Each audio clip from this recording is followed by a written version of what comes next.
ইমাম আহমদ ইবনে হাম্বল, রুটির দোকানদার, শাবুন খাব্বাস, যুবক, রুটি বানাচ্ছে। যে সালাম দিলেন, আসসালামু আলাইকুম। বাবা, শীতের রাতে বিপদে পড়েছে, যাওয়ার জায়গা নেই। তোমার যে চুলাতে তুমি রুটি বানাও, এই চুলার পাশে বসে যদি সারা রাত আমি কাটিয়ে দেই আর চুলা থেকে আগুন পোয়াই, তোমার কি কোনো ক্ষতি হবে?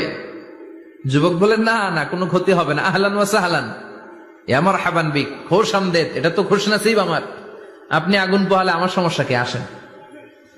ইমাম আহমদ ইবনে হাম্বল যুবককে শুকরিয়া জানিয়ে আল্লাহর শুকরিয়া করে চুলার পাশে বসে আবার হাদিস পড়তে লাগলেন।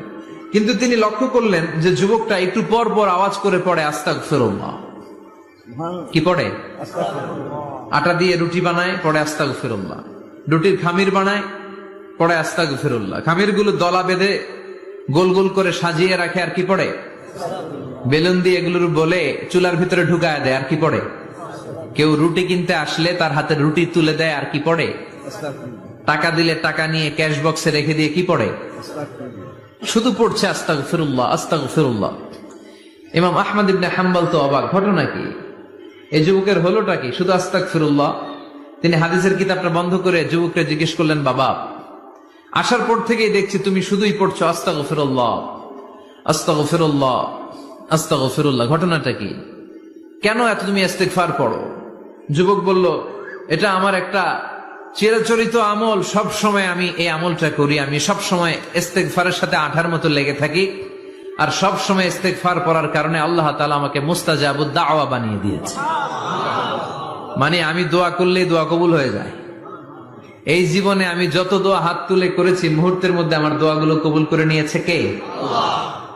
শুনে তো ইমাম আহমদ ইবনে হাম্বল অবাক, বলে কি, আনতা মুস্তাজাবুদ দাওয়া? তুমি মুস্তাজাবুদ দাওয়া?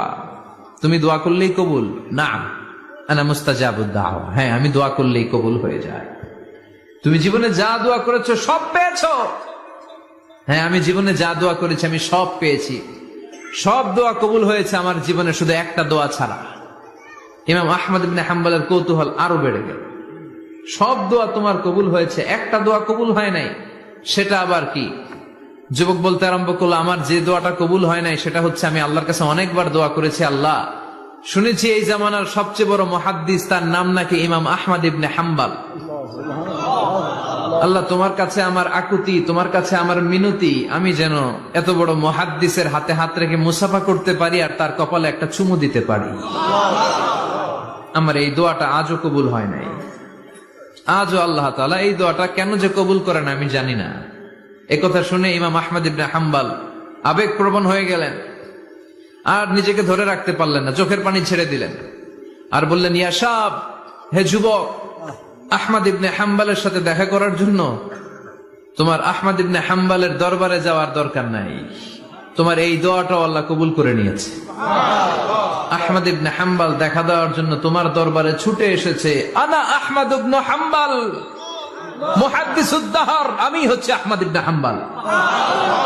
যুবক নিজেকে ধরে রাখতে পারে না, চোখের পানি ছেড়ে দিয়ে ওই যুগের সবচাইতে বড় মুহাদ্দিসকে জড়িয়ে ধরে হাতের মধ্যে হাত রেখে মুসাফা করে আহমদ ইবনে হাম্বলের কপালে চুমুকে দেয়, আর আহমদ ইবনে হাম্বলের কাছে দোয়া চেয়ে বলল, ও ইমাম, রব্বুল আলামিন আমার জীবনের কোন দোয়া আজকে আর বাকি রেখে দেন নাই, এই যে দোয়াটা বাকি ছিল এই দোয়াটাও আল্লাহ কবুল করে নিয়েছে।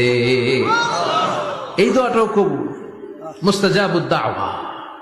আপনি সবসময় যদি ইস্তিগফারের সাথে আঠার মতো লেগে থাকতে পারেন, আপনি দোয়া করা মাত্র দোয়া কবুল করে নেবে কে?